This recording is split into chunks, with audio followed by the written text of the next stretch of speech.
ಪತ್ರಿಕಾ ದಿನಾಚರಣೆ ಮತ್ತು ಪ್ರಶಸ್ತಿ ಪ್ರದಾನ ಸಮಾರಂಭ. ನಮಸ್ಕಾರ ವೀಕ್ಷಕರೇ, ಇಂದಿನ ವಿಶೇಷ ಸುದ್ದಿಗೆ ಸ್ವಾಗತ. ಜುಲೈ 1ರಂದು ದೇಶಾದ್ಯಂತ ಪತ್ರಿಕಾ ದಿನಾಚರಣೆಯನ್ನು ಅತ್ಯಂತ ಸಡಗರದಿಂದ ಆಚರಿಸಲಾಯಿತು. ಇದೇ ಸಂದರ್ಭದಲ್ಲಿ ಮಾಧ್ಯಮ ರಂಗ ಮತ್ತು ಸಮಾಜ ಸೇವೆಯಲ್ಲಿ ಗಣನೀಯ ಸಾಧನೆ ಮಾಡಿದ ಸಾಧಕರಿಗೆ ವಿವಿಧ ಪ್ರತಿಷ್ಠಿತ ಪ್ರಶಸ್ತಿಗಳನ್ನು ನೀಡಿ ಗೌರವಿಸಲಾಯಿತು. ಮುಂಜಾನೆ ವಾರ್ತೆ, ಮುಸ್ಸಂಜೆವಾಣಿ, ಕಾಫಿ ಟೈಮ್ಸ್ ಪತ್ರಿಕೆಗಳ ಸಹಯೋಗದಲ್ಲಿ ನಡೆದ ಈ ಕಾರ್ಯಕ್ರಮದ ಸಂಪೂರ್ಣ ವಿವರ ಇಲ್ಲಿದೆ. ಮಾಧ್ಯಮ ರಂಗದ ಹಿರಿಯ ಚೇತನಗಳಿಗೆ ಒಲಿದು ಬಂದ ಪ್ರಶಸ್ತಿಗಳ ಗರಿ. ಜುಲೈ 1ರ ಪತ್ರಿಕಾ ದಿನಾಚರಣೆಯ ಅಂಗವಾಗಿ ವಿವಿಧ ಕ್ಷೇತ್ರಗಳ ಸಾಧಕರಿಗೆ ಪ್ರತಿಷ್ಠಿತ ಪ್ರಶಸ್ತಿಗಳ ಪ್ರದಾನ.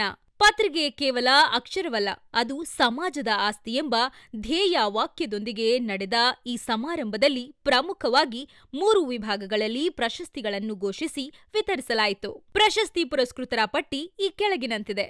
1. ನಾಡೋಜ ಪಾಟೀಲ್ ಪುಟ್ಟಪ್ಪ ಪ್ರಶಸ್ತಿ.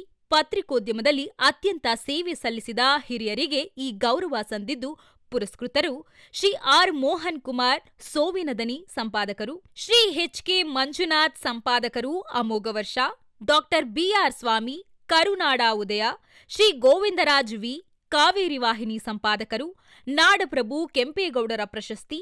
ಸಮಾಜ ಸೇವೆ ಮತ್ತು ಕಲ್ಯಾಣ ಕ್ಷೇತ್ರದಲ್ಲಿ ಮುಂಚೂಣಿಯಲ್ಲಿರುವ ಸಾಧಕರಿಗೆ ಈ ಪ್ರಶಸ್ತಿ ನೀಡಲಾಗಿದ್ದು, ಪುರಸ್ಕೃತರು ಶ್ರೀ ಕೆ. ಸತ್ಯನಾರಾಯಣ, ಸಮಾಜ ಸೇವಕರು, ಶ್ರೀ ಶಶಿಕುಮಾರ್ ಜೆಎಸ್, ಸಮಾಜ ಸೇವಕರು, ಡಾಕ್ಟರ್ ಕಿಕ್ಕೇರಿ ಕೃಷ್ಣಮೂರ್ತಿ, ಸುಗಮ ಸಂಗೀತ, ಶ್ರೀ ಲೋಹಿತ್ ಪಿ, ಸಮಾಜ ಸೇವಕರು, ಶ್ರೀ ಪ್ರದೀಪ್, ಸಮಾಜ ಸೇವಕರು. ಅತ್ಯುತ್ತಮ ವರದಿಗಾರರ ಪ್ರಶಸ್ತಿ ಕ್ಷೇತ್ರ ಮಟ್ಟದಲ್ಲಿ ವಿತರಿಸಲಾಯಿತು.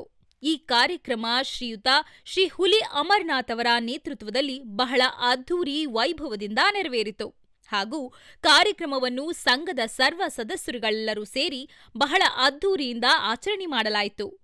ಈ ನಿಟ್ಟಿನಲ್ಲಿ ಕಾರ್ಯಕ್ರಮವನ್ನು ಉದ್ದೇಶಿಸಿ ಮಾತನಾಡಿದ ಕರ್ನಾಟಕ ಕಾರ್ಯನಿರತ ಪತ್ರಕರ್ತರ ಸಂಘದ ರಾಜ್ಯಾಧ್ಯಕ್ಷರಾದ ಹುಲಿ ಅಮರನಾಥ್ ಅವರು ಕಾರ್ಯಕ್ರಮವನ್ನು ಉದ್ದೇಶಿಸಿ ತನ್ನ ಮನದಾಳದ ಹಿತನುಡಿಗಳನ್ನು ಬಿತ್ತರು. ವರದಿ ರಾಜೇಶ್ ವಿಆರ್, ವಿಆರ್ ನ್ಯೂಸ್. ನಾವು ವರ್ಷಾನುಗಟ್ಟಲೆಯಿಂದ ನಿರಂತರವಾಗಿ ಪತ್ರಿಕೆಯನ್ನು ಮುದ್ರಣ ಮಾಡ್ತಾನೇ ಇದ್ದೀವಿ, ಆದರೆ ನಮಗೆ ಮಾತ್ರ ಇನ್ನು ಗಣನೆಗೆ ಬರ್ತಾ ಇಲ್ಲ. ಈ ಎಲ್ಲ ಒಂದು ಗಮನಿಸಿ ನಾನು ಪತ್ರಿಕೋದ್ಯಮ ನಡೆಸ್ತಾ ಇದ್ದೀನಿ, ಕಷ್ಟಪಡ್ತಾ ಇದ್ದೀನಿ.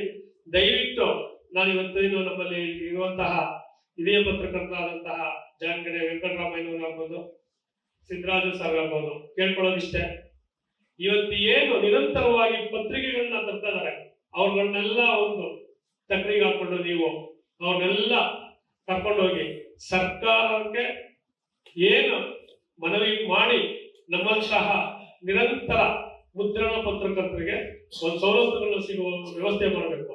ಯಾಕೆ ಅಂದ್ರೆ ಇವತ್ತು ನನಗ್ ಸಿಕ್ಕಿದ್ರೆ ನಾಳೆ ನನ್ನಿಂದ ಇರುವಂತಹ 30 ಜನಕ್ಕೆ ಸಿಗುತ್ತೆ ಸವಲತ್ತುಗಳು. ನನ್ನೊಬ್ಬ ಸವಲತ್ತು ಕೇಳ್ತಾ ಇಲ್ಲ. ಒಳಗಡೆ ನಾನು ಹೋಗ್ಬೇಕು ಅಂದ್ರೆ ನಾನು ಹೋದ್ಮೇಲೆ ನನ್ನ ಹಿಂದೆ ಇರೋನು ಕರ್ಕೊಂಡು ಹೋಗ್ಬೋದು. ದಯವಿಟ್ಟು ನನ್ನ ಒಳಗಡೆ ಕರ್ಕೊಂಡು ಹೋಗೋ ವ್ಯವಸ್ಥೆ ನನ್ನನ್ನ ಅಂತಲ್ಲ, ನನ್ನಂತಹ ಸುಮಾರು ಪತ್ರಿಕೆಗಳಿದೆ.